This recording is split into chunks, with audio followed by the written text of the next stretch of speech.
జీవితంలో నేను హల్లెలూయా నేను అనేది ఎప్పుడైతే వచ్చిందో అది అపవాది గాడికి సంబంధించింది అనుకుంటా. హల్లెలూయా.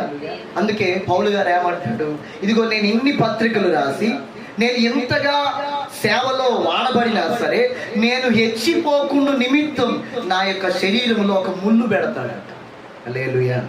అంటే ఇప్పుడు అందుకే ఏమంటాడు, ప్రయాసపడింది నేను కాదు, నాకు అనుగ్రహింపబడిన దేవుని కృపే. అంటే ఎక్కడా కూడా అతిశయం హల్లెలూయా మనల్ని బట్టి కానీ, మనకిచ్చిన దేవుని కృపను బట్టి కానీ, తలాంతులను బట్టి కానీ, భాగ్యమును బట్టి కానీ, ధన్యతను బట్టి కానీ, ఆశీర్వాదాన్ని బట్టి కానీ ఎక్కడైనా మనము కొంచెం హెచ్చిపోయామనుకోండి, అపవాదిగాడు వెంటనే వచ్చేస్తాడు. హల్లెలూయా. ఇది కూడా వాడి యొక్క బాణమే. అందుకే నీకు విరోధంగా రూపింపబడు ఏ ఆయుధం ఇది? గర్వం అనే ఆయుధం. హల్లెలూయా. హెచ్చిపోయే ఆయుధం. దేవునికి స్తోత్రం.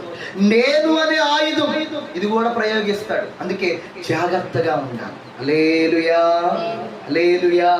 అందుకే ఎక్కడా కూడా అతిశయం అనేది మనల్ని బట్టి రాకూడదు.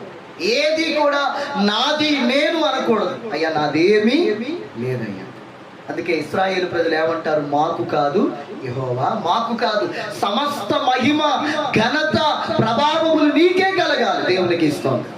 హల్లెలూయా. యెషయా గ్రంథంలోనే ఉంటుంది ఒక మాట, ఆయన మహిమనంట ఆయన ఎవరికి ఇచ్చేవాడు కాదు. దేవునికి స్తోత్రం. హల్లెలూయా. కొంతమంది ఆయన మహిమను దొంగిలించేవారు బయలుదేరుతారు. దేవునికి స్తోత్రం. ఈరోజు చాలా మంది దేవుని మహిమను దొంగిలిస్తా ఉన్నారు. దేవుని యొక్క ఘనతని వారి యొక్క ఘనతగా, వారి యొక్క పేరుగా, వారి యొక్క మహిమగా పెట్టుకొని ఈరోజు దేవుణ్ణి ఏం చేస్తున్నారు? వెనక పెడుతున్నారు. హల్లెలూయా. దేవునికి స్తోత్రం. ఒక సమయంలో పౌలు గారు, శీల వీళ్ళందరూ దేవుని యొక్క సన్నిధానంలో కార్యాలు చేసి స్వస్థతలు జరిగించిన తర్వాత ఆ ఊర్లో ఉన్నటువంటి పౌలుని, శీలని ఏం చేస్తున్నారు?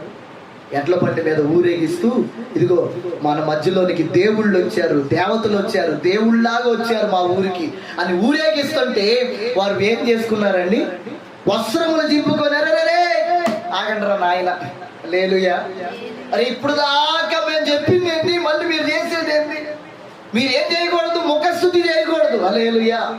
మనుషుల్ని మనము ఆరాధించకూడదు. ఏ రాయికి, ఏ రప్పకి ఇదిగో దేవుని మహిమను, దేవుని మనం ఆపాదించకూడదు. ఇదిగో సర్వాధికారి యేసయ్య అని మేము మొత్తుకొని చెప్తే మరలా మీరు మమ్మల్ని దేవుడు చేస్తారని ఏం చేస్తున్నారు? వస్త్రములు చింపుకున్నారు. హల్లెలూయా.